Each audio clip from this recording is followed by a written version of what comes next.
as I say all the time to people, there's no big breaks. They're just breaks.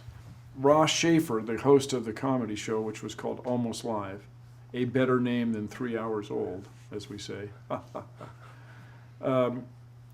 was not only the host of this comedy show, he also had the hottest radio show in town, in Seattle. And this, everybody, if you're watching and listening, it was AM radio.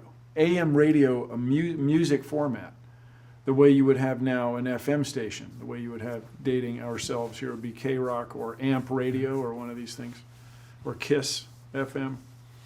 It was still on AM radio, and so I was listening to it because he was, in a sense, my boss. He's certainly a guy I had to have a good relationship with.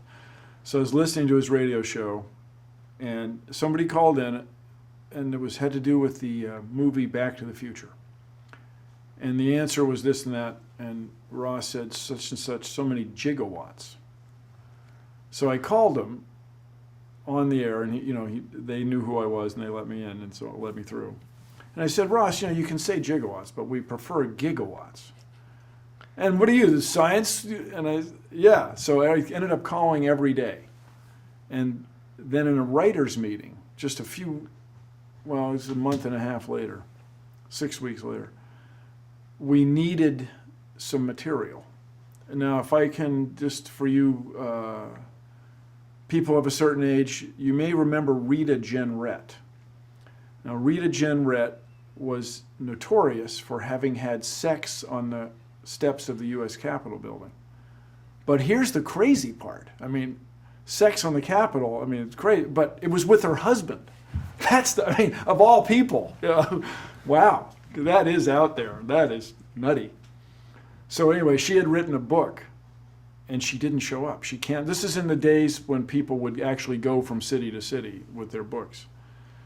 So we needed 6 or 7 minutes. And then Ross Schaefer said, well, why don't you do that stuff you do at the Science Center? Now, I was a young guy, so I was a United Way big brother, and I was volunteering at the Pacific Science Center, pouring liquid nitrogen around and being entertaining with regard to scientific phenomena, and by means of scientific phenomena. Anyway, he said, you could do that stuff you do at the Science Center. You could be, Bill Nye, the science guy or something. Well, I got to go. But that was it. That's Ross. That's it. So I did the first science guy about the household uses of liquid nitrogen. Because we all have it around. We've all got liquid nitrogen around, sure. So it was funny. And the payoff is where you roast marshmallows in nitrogen, and they turn, instead of happy, puffy, soft, they turn rock hard.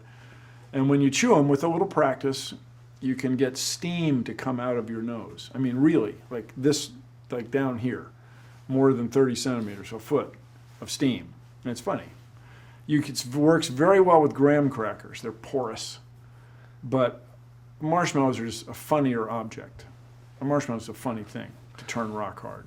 And that was the first kind of public appearance of Bill Nye? Yeah, well, that was the first video appearance of the science guy. Yeah, so that was 1987. 1987.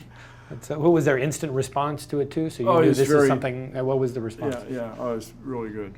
It was very good. So we had an audience, I guess, of 100 people, 120 people. And do we have to wait for the plane? You want to wait for the plane? Oh, it's a helicopter. So we had a hearing here in the neighborhood about helicopter noise.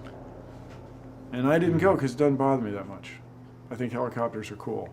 So bring it on. We did, there's 120 people in the audience, and it was very, very well received. So then the science guy became this regular bit. But it was based on, so I worked at the Science Center, did all kinds of demonstrations there, liquid nitrogen, pulleys and ropes, some mixing of acids and bases, a lot of electrical demonstrations, sort of fundamental science, the kind of thing that Mr. Wizard would show you when you watch television. So I had a lot of background in that, and I spent a lot of time then on purpose, diligently, learning the traditional demonstrations, the egg in the milk bottle, the magician pulling the cloth out from under the glasses on the table. The things that look like one will weigh more than the other, but they weigh the same, and one floats and one sinks. I spent a lot of time with that stuff till you get good with it. And then I ended up on every talk show that no one's ever heard of. Certain people have heard of Crook and Chase. I was on Crook and Chase. I was on, Magic Johnson had a show for 5 minutes. I was on there. Chevy Chase had a show for a half hour. Was this pre-science? No, this is all going along at once. And so, because I don't know, these people would have me on because there was some physical activity that was different. And the other thing I would claim is I brought a little something to it. I brought some presence or something. You wanted to watch what happened.